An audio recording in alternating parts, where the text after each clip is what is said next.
नमस्कार दोस्तों, मैं हूं तोसे एस्ट्रोलॉजर।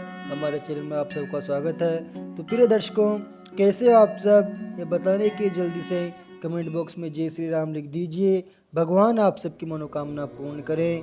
तो दोस्तों, आज इस वीडियो के माध्यम से हम बात करेंगे कि जिस घर में या जिस परिवार में अक्सर आलस्य प्रमाद की स्थिति बनी रहती है, या जिस घर में कहीं ना कहीं छाया का प्रकोप होता है, या फिर ऊपरी बाधाओं का असर जिस घर में देखने को मिलता है, और इतना ही नहीं कि जिस मनुष्य पर निम्न प्रकार की चीज़ों का आवेश आता है, या जिस व्यक्ति के शरीर में अनायास हलचल पैदा हो जाती है, या फिर उसका शरीर कांपने लगता है, कंपन होने लगता है, या परिवार में ज़्यादातर समय लड़ाई झगड़ा रहता है। इस सब तरह की इन अनेक प्रकार की परेशानियों से निजात पाने के लिए, छुटकारा पाने के लिए, जिससे कि मनुष्य व्याधित करती है, उसी से छुटकारा पाने के लिए आज हम 64 योगिनी पूजन के बारे में बात करेंगे।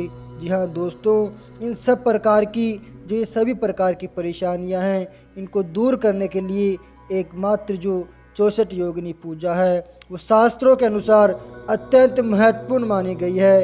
इतना ही नहीं, 64 योगिनी के अंदर माँ सरस्वती, महालक्ष्मी और महाकाली का वास होता है। इसीलिए यदि इतना ही नहीं, कहीं लोग तो इस 64 योगिनी की पूजा को नित्य निमित्त कर्म में रोजाना करते हैं। जी हाँ दोस्तों, इसीलिए यदि आप 64 योगिनी की पूजा नित्य निमित्त कर्म में धारण कर लें, रोजाना करने लग जाएं, तो आपकी सारी परेशानियाँ शीघ्र दूर हो जाती है। इसमें कोई संदेह नहीं है। यह पूजन किस प्रकार करें जिससे कि इसका फल आपको शीघ्र ही प्राप्त हो, तो दोस्तों देखते हैं कि अब बता रहे हैं कि दोस्तों, जो ये 64 योगिनी पूजन है, इसका परिणाम आपको शीघ्र देखने को मिलता है। इसमें कोई संदेह नहीं। तो चलिए जानते हैं कि 64 योगिनी पूजा की क्या विधि है, ये पूजन किस प्रकार करें। तो चलिए, तो दोस्तों, रोजाना सुबह ब्रह्म मुहूर्त में स्नान करके अपने आसपास कोई मंदिर हो, और फिर या यदि आपने घर में ही मंदिर बना रखा हो, तो वहाँ पर 64 योगिनी की पूजा करनी चाहिए। उसके लिए आपको एक 64 योगिनी पूजा की 64 योगिनी की एक तस्वीर या फिर एक मूर्ति आप लेकर आएँ और उसकी पूजा करें। यदि आपके पास 64 योगिनी की मूर्ति ना हो, तो एक चौकी लेकर उस पर कपड़ा बिछाकर 8-8 कुड्डियाँ बनाकर मसूर की दाल से 64 योगिनी का मंडल बनाना चाहिए। जी हाँ दोस्तों, कि 64 योगिनी का जो मंडल होता है वो मसूर की दाल से ही बनता है। इसलिए 64 योगिनी का मंडल बनाएं, और फिर पंच उपचार से, यानी कि धूप दीप नैवेद्य से उन 64 योगिनी की पूजा करनी चाहिए। और इतना ही नहीं, यदि रोजाना 64 योगिनी का नाम का जप करें।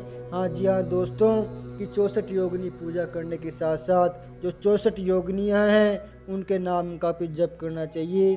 64 योगिनी की एक पुस्तक आती है, वह आप या तो बाज़ार से ख़रीद लें, या फिर इंटरनेट पर भी 64 योगिनियों का नाम आप देख सकते हैं। और यहाँ से कुछ नाम हम आपको बता रहे हैं, जिससे कि आपको कंफर्म हो जाएगा कि यह वही नाम है जो हमने आपको इस वीडियो के माध्यम से बताए थे। तो चलिए देखते हैं। तो सबसे पहला नाम है दिव्य योगिनी, दूसरा महायोगिनी, तीसरा सिद्ध योगिनी, चौथा माहेश्वरी योगिनी, पांचवा प्रेताक्षी योगिनी, छठा डाकिनी योगिनी, सातवां काली योगिनी, आठवां कालरात्रि योगिनी।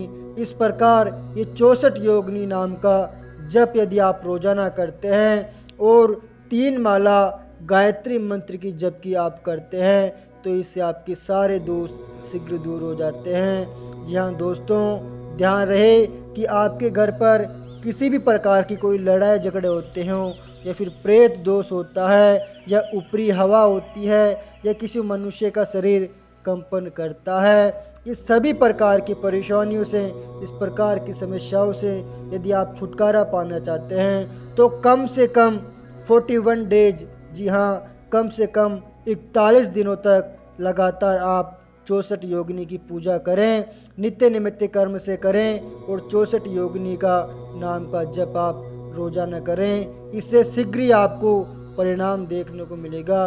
और इतना ही नहीं, इसके साथ साथ गायत्री मंत्र की 3 माला का जप भी आपको अवश्य करना चाहिए, इससे आपको फल मिलेगा। दोस्तों, यदि आपका शरीर कंपन करने लगता है या आपको महसूस होता है कि किसी प्रकार की कोई हवा आपको आती है, तो उस समय गायत्री मंत्र का जप करें, इससे आपको राहत मिलेगी, इसमें कोई संदेह नहीं।